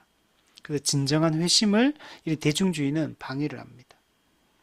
또 교회는 이 선지자적 이 사명을 담당해야 되고, 이 사회에 대해서 사회 죄를 지적하고 바른 길을 제시하고 또 이 사회적 문제들에 대해서 성경적 답변을 제시해서 세상을 돌이키게 하는 역할을 해야 되는데, 오히려 교회가 그냥 세상에 함께 그냥 세속주의에 묻어서 가는, 그리고 아무런 성경적 답변을 제시하지 않는, 어떤 문제가 발생될 때도 성경적으로 이건 이런 거라고 답변을 제시해야 되는데 그 답변을 제시하지 못하고 그냥 동조해버리는 이런 문제가 발생을 하게 됩니다. 자, 그래서 밑에 보면 근본주의의 반지성주의를 극복하지 못했다는 평가를 받습니다. 신복음주의는 근본주의의 반지성주의를 극복하려고 했는데 사실은 반지성주의를 전혀 극복하지 못하고 반지성주의로 그냥 흘러갑니다. 왜? 너무 대중주의로 가다 보니까 교리를 지나치게 단순화시켜 버리니까 아주 깊이 있는 내용들이 다 잃어버렸어. 오히려 교리적으로 후퇴했습니다. 사회적 영향력을 교인이나 전도의 수로 이해하는 경향. 여러분, 교회가 사회에 갖는 영향력은 숫자가 아니거든요. 힘으로 밀어붙이는 게 아니거든요. 근데 이제 신복음주의는 이 근본주의의 반사회적 경향을 전혀 극복하지 못해요. 성경적 답변을 제시하지 못합니다. 개인주의적 신앙생활에 빠집니다. 사회적 이슈에 대해서 전혀 책임을 지지 못하는 이런 이 사회 속에서 영향력이 별로 없는 무기력한 이런 교회의 모습을 띠게 돼요.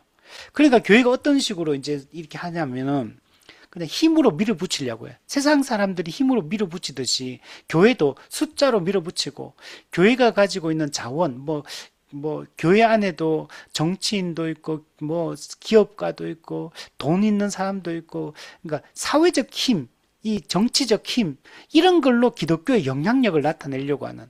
그래서 우리 예를 들면, 이런 거 있잖아요. 이렇게 국가가 하는 어떤 일들에 대해서 찬성하는 사람도 있고 반대하는 사람도 있다. 그럼 내가 찬성이나 반대를 할 때 숫자로 밀어붙이고 힘으로 밀어붙이고, 그러니까 자꾸 이런 형식으로 하려고 해요. 기독교가 올바른 성경적 답변을 제시하고 먼저 그 성경적 답변, 그 답처럼 기독교인이 살아가고, 그래서 정말 이런 삶으로 그 영향을 영향력을 나타내고 또 성경적 답변을 통해 올바른 방향을 제시하고 이런 일들을 해야 되는데 교회가 그런 게 아니죠. 지금 보면 알지만 힘으로 밀어붙이는 이 완전 세속적인 방식으로 교회가 요즘에 싸우고 있고 막 정치적인 힘을 막 빌려서 하고 또 막 사회적인 어떤 이 편법을 사용하고 막 교회가 뭔가를 하려고 하고 자꾸 이런 방식으로 이 교회가 지금 접근을 하고 있거든요. 이런 게 전부 신복음주의의 영향이 교회 안에 그대로 들어와서 나타나는 현상들이라고 할 수 있습니다. 네모 박스에 보면 교회론의 변화, 교리의 약화, 또 기업가형 목회자 등장. 목회자가 완전 그냥 CEO 같은 회장 같은 사람이에요. 그냥 교회 병행단체의 영향력. 예. 교회는 영향력이 없고 교회 병행단 선교단체라든지 무슨 교회와 관련된 기관들 이런 데가 더 힘을 쓰고 뭐 교회의 어떤 신문사 뭐 이런 게 뭐 더 힘을 쓰고 교회는 정작 힘이 없고 교회는 영향력이 없고 이런 문제가 있습니다. 마케팅주의자들의 활동, 뭐 심리학에 물든 기독교, 경제학에 물든 기독교, 사회학에 물든 기독교, 뭐 모든 걸 그러니까 이런 것들을 통해 가지고 뭔가를 하려고 해요. 뭔가 복음으로 승부를 걸려고 하는 게 아니고 자꾸 뭔가 다른 것들을 동원해서 뭔가를 자꾸 하려고 하는 개인주의적이고 소비자주의적 경향으로 참된 교회는 위축되고 있다. 그래서 마케팅주의 교회가 지금 대세가 되었고 이제 이 마케팅주의 교회를 넘어서 이머징 교회가 등장해서 지금 이머징 교회가 아주 강력한 영향을 또 끼치고 있고 마케팅주의자들은 교리와 교회를 다 버렸다면 교리도 버리고 신복음주의의 영향으로 마케팅 교회가 등장했거든요. 그래서 교리도 버렸고 교회도 다 버렸어요. 이머징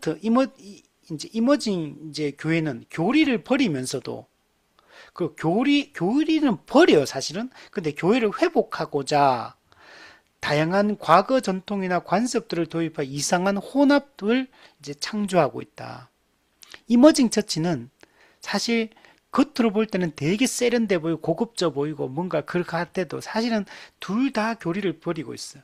그 마켓도 교회를 회복하고자 한다 해놓고 그러면 교회를 회복하기 위해서는 종교개혁 시대에 그런 참된 방식으로 돌아가야 되는데 또 이상한 것들 들고 가고 혼합주의로 들어가 신비주의로 막 나아가는 이런 경향성을 또 보입니다. 둘 다 이 신복음주의가 낳은 괴물들이라고 할 수 있고 현재 대부분의 한국 교회가 이 신복음주의나 마케팅 교회나 이머징 교회를 지금 추구하는 방향으로 현재 나아가고 있는 게 오늘날 우리의 현실이다. 그래서 이게 심각한 문제입니다. 자, 요거에 대해서 조금만 더 얘기를 하면 뒤에는 좀 빠르게 해볼게요. 자, 마케팅 교회는 1980년대부터 이제 이 마케팅 교회가 등장하기 시작했습니다. 그래서 교회 운영에 있어서 마케팅 전략, 마케팅이라는 건 회사에서 쓰는 용어들인데 교회에 이 마케팅 전략을 들고 들어오고 또 고객 서비스 개념이 이제 교회 안에 도입이 됩니다. 우리 교인은 고객이고 예배와 프로그램은 상품입니다. 그래서 고객 만족을 위해서 이 상품을 잘 판매하는 것이 목적이 돼버려요. 그래서 다른 교회와 경쟁을 해가지고 이제 경쟁에서 이겨가지고 우리 교회가 성장하는 것이 목표가 돼버렸습니다. 그 철저한 시장 조사, 이거 시장 조사를 되게 강조해요. 그래서 이 시장을 잘 파악해야 된다. 우리 가게를 열 때도 시장 조사를 해야 되잖아요. 그것처럼 이 교회가 여기서 살아남으려면 시장 조사를 통해서 우리가 사람들의 먹히는 교회를 만들어야 된다. 이런 거요. 그래서 구도자 친화적 예배, 그러니까 교인 또는 구도자들 친화적 예배, 그러니까 예배를 하나님께 영광 돌리고 교회가 전통적으로 했던 이 방식을 예배의 요소들을 잘 추구하고 이런 게 아니고 어떻게 하면 교회 온 사람들 구도자들이 교회 와서 뭔가 거리낌 없고 거부감 없고 뭔가 잘 받아들일 수 있는 이런 열린 예배를 드릴 거냐, 이제 이런 구도자 친화적 예배를 하고 목적 중심의 교회, 어떤 타겟을 정하고 어떤 목적을 성취하기 위해서 교회가 의도적으로 기획해서 이렇게 나아가는 이런 방향으로 갑니다. 현대적이고 세련된 이미지를 구축해서 사람들에게 세상 교회도 세상만큼이나 세련되고 고급지고 이렇게 정말 멋진 곳이다라는 것들을 이미지를 만들어 가지고 사람들을 교회로 데리고 오려고 합니다. 그리고 타겟을 항상 설정합니다. 그리고 그 타겟에 뭐 청소년, 청년, 뭐 장년, 뭐 부부, 뭐 필요를, 그리고 그들이 뭘 좋아하는지 이런 선호도를 이렇게 조사를 해서 거기에 맞춰서 설교하는, 무슨 시리즈 이런 게 뭐 자녀 교육, 아니면 뭐 부부 관계, 뭐 이런 결혼 문제, 이런 어떤 그 필요를 위해서 어떤 시리즈, 행복한 가정을 위한, 행복한 뭐를 위한, 행복한 뭐를 위한, 이런 시리즈 설교, 이제 이런 식으로 이제 그러니까 그 타겟층의 필요를 채우기 위한 그런 프로그램을 기획을 해서 합니다. 그러니까 모든 것, 예배 시간도 이제 사람들의 필요에 맞춰요. 사람들에게 어떻게 하면 몇 시에 어떻게 예배 드리는 게 좋겠다 해서 예배 시간, 그 공간, 프로그램, 이 모든 걸 고객의 편의를 위한 맞춤식 예배를 만들어 가는데 초점을 맞춥니다. 그래서 이걸 한마디로 얘기하면 원스톱 서비스, 온 가족이 만족할 만한 원스톱 서비스. 부모도 만족할 수 있고 아이도 만족할 수 있고 모든 걸 이제 성도들이 딱 와가지고 한 방에 모든 게 딱 깔끔하게 모든 걸 처리할 수 있는, 뭔가 만족할 수 있는 이런 어떤 주일학교, 어른 예배, 무슨 이렇게 프로그램 이런 것들을 딱 만듭니다. 메시지도 전통적인 주제, 이런 죄, 은혜, 지옥, 천국, 회개, 이런 성화, 이런 것은 관심이 없어요. 이런 것보다는 사람들이 좋아하는 이런 메시지, 귀를 즐겁게 하고 사람들을 위로하는 이런 메시지. 그리고 또 목회자도 거리감을 줄이기 위해서 이제 양복 이런 것도 안 입어요. 그냥 캐주얼로 이렇게 편안한 복장으로 서서 어떻게든 거리감을 느끼지 않는, 권위적이지 않은 목회자 이미지. 그래서 이런 방식을 하고, 언어도 아주 그냥 이렇게 정말 우리 세바시 이런 데 나오는 것처럼 아주 이렇게 친밀하고 일상적인 언어를 사용해서 사람들에게 대중이 잘 듣고 호감을 가질 만한 이런 언어를 사용하고, 또 실용적이고 치료적인 메시지, 이런 것들을 추구하는 게 이 마케팅 교회입니다.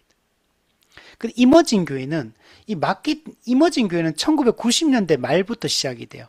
그 지금까지 계속 이머징 교회들이 교회 성장 운동을 하고 있는데, 이머징 교회는 마케팅 교회를 보니까 너무 상업적이고 너무 실용적이고 너무 좀 뭔가 좀 급이 떨어지는 것 같아. 고급지지가 못해. 뭔가 좀 마케팅 교회 보면 그냥 장사꾼 같아. 그냥 교회가. 이제 그러니까 교회가 너무 좀 세련되지 못하고 고급지지 못하고 뭔가 장사꾼 교회 같고 뭔가 너무 격이 떨어진다. 이제 이렇게 생각을 하는 겁니다.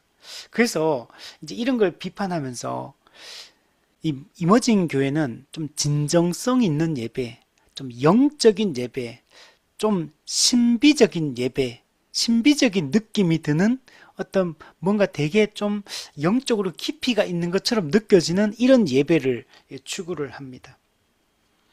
그래서 근데 이제 전통적 교회의 이런 고리타분함, 뭔가 구시대적 이런 것도 싫어합니다. 그러니까 전통적인 교회가 하는 이런 예배 형식도 싫어하고, 이 마케팅 교회가 하는 이런 좀 장사꾼 같은 이런 예배, 교회, 이런 모습도 싫어하고, 그러면 좀 새로운, 이 시대의 현대에 맞는, 현대인들에게 맞는 좀 새로운 형식의 예배, 새로운 형식의 신앙생활, 이런 것들을 이제 제시하려고 합니다. 그래서 어떤 걸 도입하냐면, 좀 되게 영적이고 좀 이런 거 좋아요. 그래서 고대 그 신비주의적 어떤 영성, 이런 걸 도입을 합니다. 어떤 중세 때 어떤 수도원 영성, 그래서 여기는 영성 이런 걸 되게 좋아하거든요. 그래서 영성 훈련, 하나님과의 친밀함, 깊이 있는 교제, 이런 거 좋아해요. 그 대표적인 게 관상기도, 기도, 옛날에 우리 한국에도 유행했죠. 관상기도.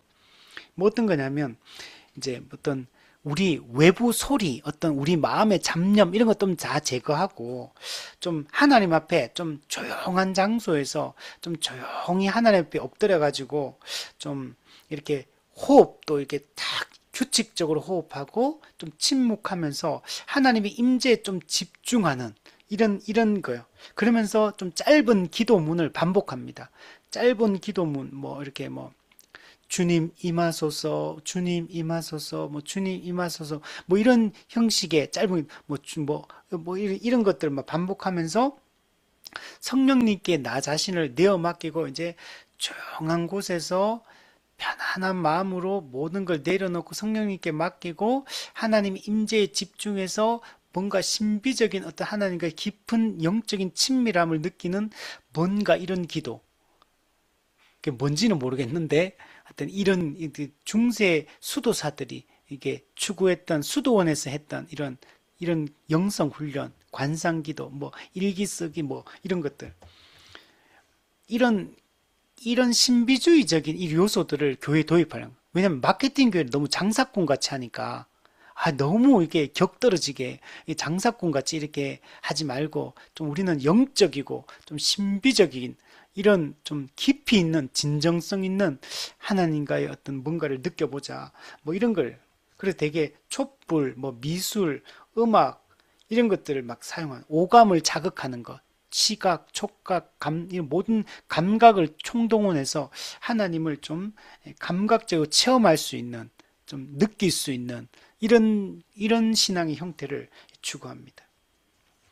그리고 공동체도 되게 민주적이고 좀 참여적이고 또 일방적인 설교보다는 상호소통, 참여를 중심으로 하고 권위적인 리더십보다는 좀 집단적인 의사를 같이 함께 결정하는 이런 형태. 또 신학에 있어서도 좀 되게 배타주의적인 거 싫어합니다. 다원주의적이고 포용주의적이고 이런 거. 그래서 전통적인 어떤 신학적 입장에서 많이 벗어난 그래서 겉으로 볼 땐 되게 세련되고 현대적이고 뭔가 좀 포용적이고 또 이렇게 또 신비적이고 좀 진정성 있고 영적인 뭔가를 추구하는 그러면서도 뭔가 여러분 이런 사람 한번 생각해 보세요. 좀 이미지가 떠오르나요?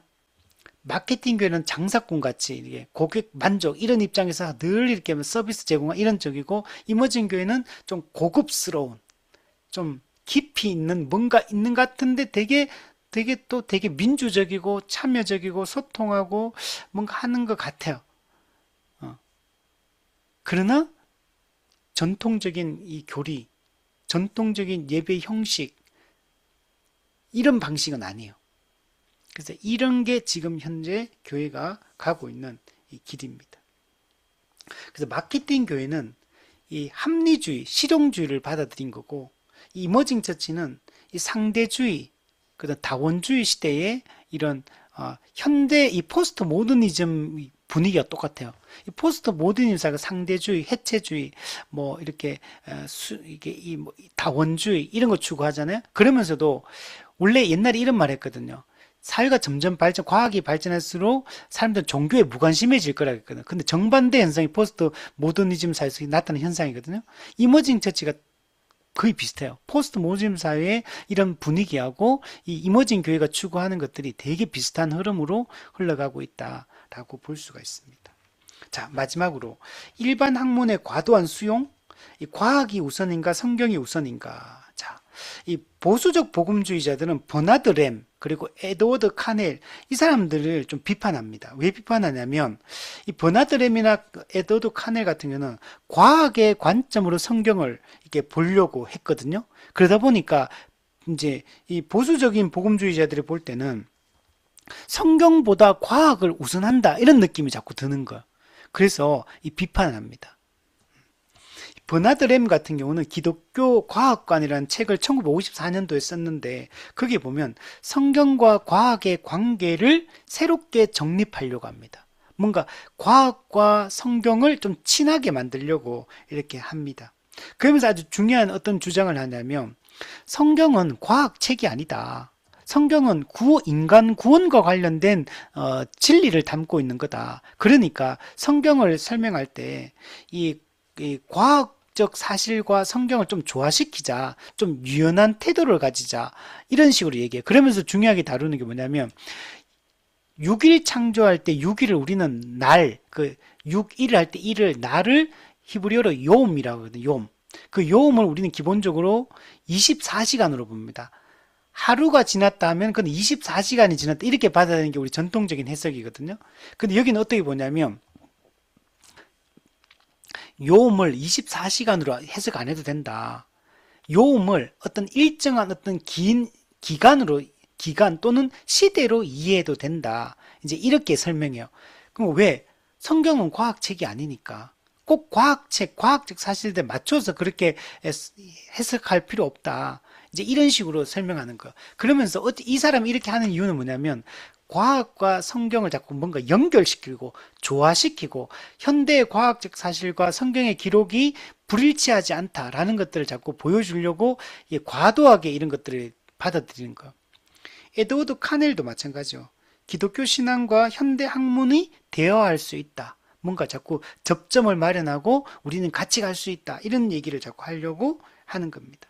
이런 걸 왜 자꾸 하냐면 현대 지성인들, 예수님은 안 믿지만 되게 똑똑한 현대 학문과 과학에 출중한 지식을 가진 이 사람들 볼 때 성경과 과학을 이렇게 자꾸 이렇게 부딪히는 걸로 봐버리면 이 사람들 그러면 예수 믿을 수가 없다. 그러니까 이런 것들 일치시켜 가지고 이들을 설득하기 위해서 자꾸 이런 주장들을 하게 됩니다. 근데 이제 보수주의자들이 볼 때 이 사람들의 이런 주장들이 그러니까 성경보다 과학을 우선하는 것처럼 보이고 이게 과학주의로 흘러가는 것처럼 보이기 때문에 과학주의는 문제가 있거든요. 그래서 이런 것들이 잘못됐다라고 이렇게 비판을 하는 겁니다. 또 1965년 플러 신학교 선교대학원의 도널드 맥가브란의 이 교회 성장 연구소, 또 교회 성장 운동이 복음주의에 아주 큰 영향을 끼치게 됩니다. 그래서 교회 성장을 위해서 거룩한 실용주의 보세요. 이 말을 다 만들어내는 거예요. 실용주의는 실용주의지 거룩한 실용주의 그러면서 이걸 연결시켜서 이걸 합리화하려고 이렇게 하는 것들을 볼 수 있습니다. 그리고 도널드 맥가브란 사회학, 또 문화 인류학을 또 받아들여 가지고 이 동질성 단위 이런 것들을 현대 경영 이론, 또 심리 대학원 이런 것들을 다 받아들여. 그래서 교회 안에 이런 마케팅 교회들이 이런 현대 학문에 이런 것들을 도입해가 교회를 운영해 나가고 이런 것들이 전부 다 이 신복음주의 체제 하에서 이제 일어나는 운동들입니다. 또 크리스찬니티 투데이에서 이런 변화를 반영하여 편집 방향이 변화되었다. 그래서 정통 교리에서 벗어나 마케팅적, 대중주의적 교회론이나 상담 심리학 등의 내용이 많아졌다.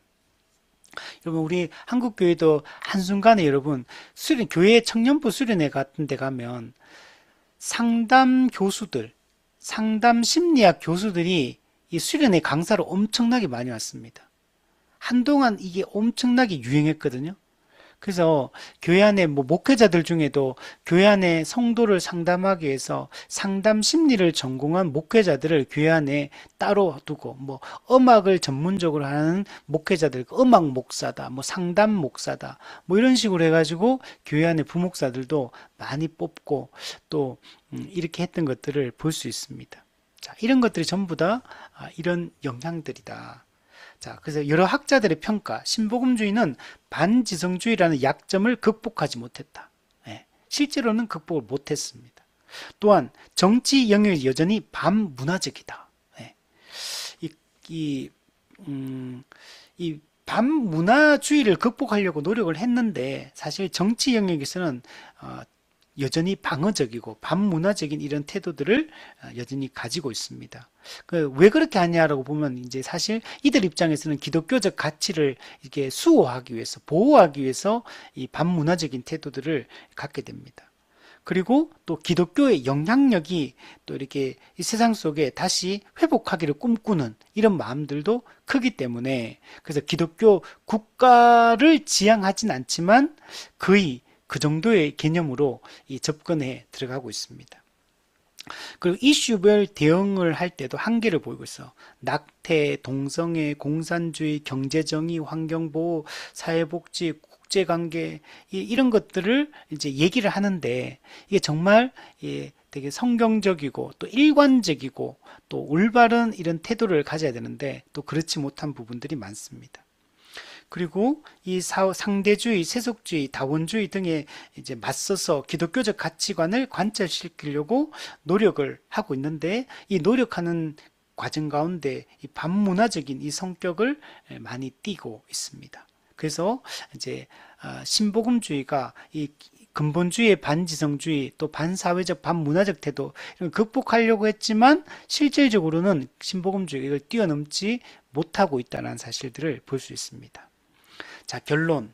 자, 정리해보면 여전히 유효한 신복음주의의 문제 제기. 네. 신복음주의가 이 근본주의의 고립주의를 탈피하고 세상에 비친 교회를 만들려고 했던 거 이거 여전히 우리도 이렇게 따라가야 됩니다. 우리도 이 고립주의, 분리주의적 태도로는 안 된다. 또 학문, 문명, 예술, 과학 이런 거 전부 다 하나님이 주신 선물이에요. 이런 것들. 그래서 이런 것들에 대해서 우리가 반지성주의로 이런 걸 거부하거나 회피해서는 안 된다. 그리고 이 변증과 전도의 명령, 그죠? 신복음주의는 어쨌든 간에 이 사회 속에 복음을 잘 전하고 그리고 이 기독교 복음을 변증하기 위해서 노력을 했습니다. 그래서 우리도 이 복음을 전하고 기독교의 진리를 변증하려고 하는 이런 노력들이 되게 중요합니다. 그래서 기독교 변증하기 되게 중요해요. 우리는 이거 준비가 돼 있어야 됩니다.